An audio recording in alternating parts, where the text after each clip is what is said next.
মাছ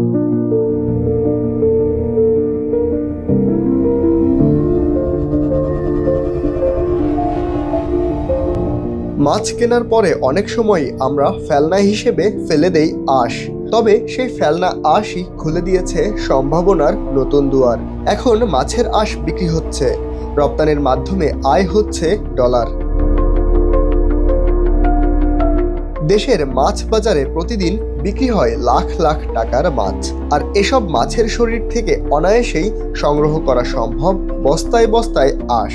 বিশেষ করে শহরের মাছ বাজারগুলোতে মাছ কাটা পেশার সঙ্গে যুক্ত ব্যক্তিরা সংগ্রহ করে রাখেন মাছের আঁশ। সংগৃহীত এসব আঁশই খুলে দিয়েছে নতুন ব্যবসার দ্বার। আমরা এখান থেকে যখন মাছটা কাটি, মাছটা কাটার পরে রোদ্রে শুকাই, রোদ্রে শুকানোর পরে এটা আমরা বাসায় রাখি। রাখার পরে আমাদের একটা এজেন্ট আছে, এই এজেন্টের কাছে আমরা এটা বিক্রি করি। বিক্রি করার পরে তারা এইগুলা আমাদের দেশেও কিছু কাজ করায়, আবার দেশের বাইরেও রপ্তানি হয়। এটা দিয়ে আপনার চুমকি তৈরি হয়, তারপরে কিছু ঔষধের কেমিক্যাল তৈরি হয়, এইসব কিছু মিলাই আর কি অনেক অনেক কাজে তৈরি হয়েছে এইগুলো দিয়ে। এটার চাহিদা প্রচুর।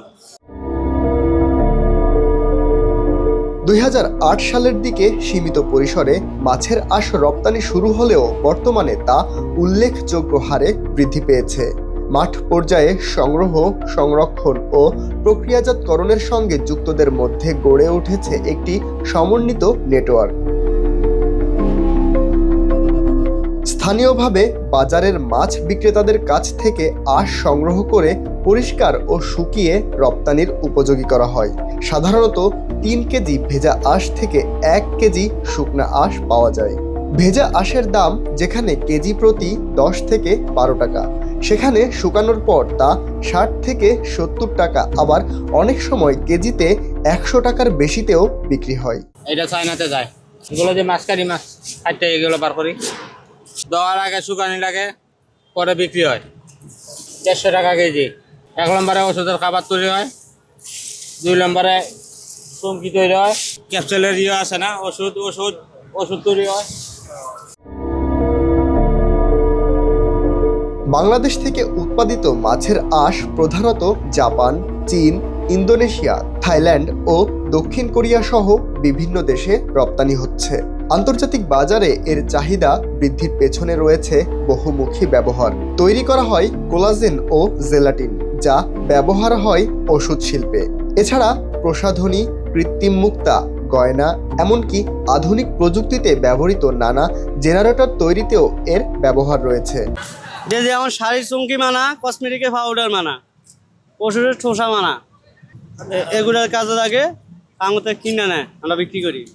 আমরা এই যে মাছ কাটি, ওইগুলো তো কাস্টমার নেয় না, এগুলো ফালাই যায়, এগুলো আমরা বিক্রি করে যাই।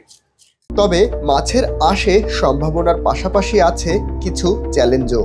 সচেতনতার অভাব, প্রযুক্তিগত গবেষণার ঘাটতি, বিনিয়োগের সীমাবদ্ধতা এবং দক্ষ জনবলের সংকট এই খাতের জন্য হুমকিও হতে পারে বলে ধারণা করা হচ্ছে। বিশেষজ্ঞরা মনে করছেন, পরিকল্পিত উদ্যোগ গ্রহণ করা গেলে এই আঁশই হয়ে উঠতে পারে অর্থনীতির নতুন চালিকা শক্তি। বাংলাদেশ ট্রেড অ্যান্ড ট্যারিফ কমিশনের তথ্যমতে দেশে প্রতিদিন প্রায় 25 টন বা তার বেশি মাছের আঁশ সংগ্রহ করা সম্ভব। সঠিক ব্যবস্থাপনা ও সম্প্রসারণের মাধ্যমে বছরে 1000 কোটি টাকার বৈদেশিক মুদ্রা অর্জনের সম্ভাবনা রয়েছে।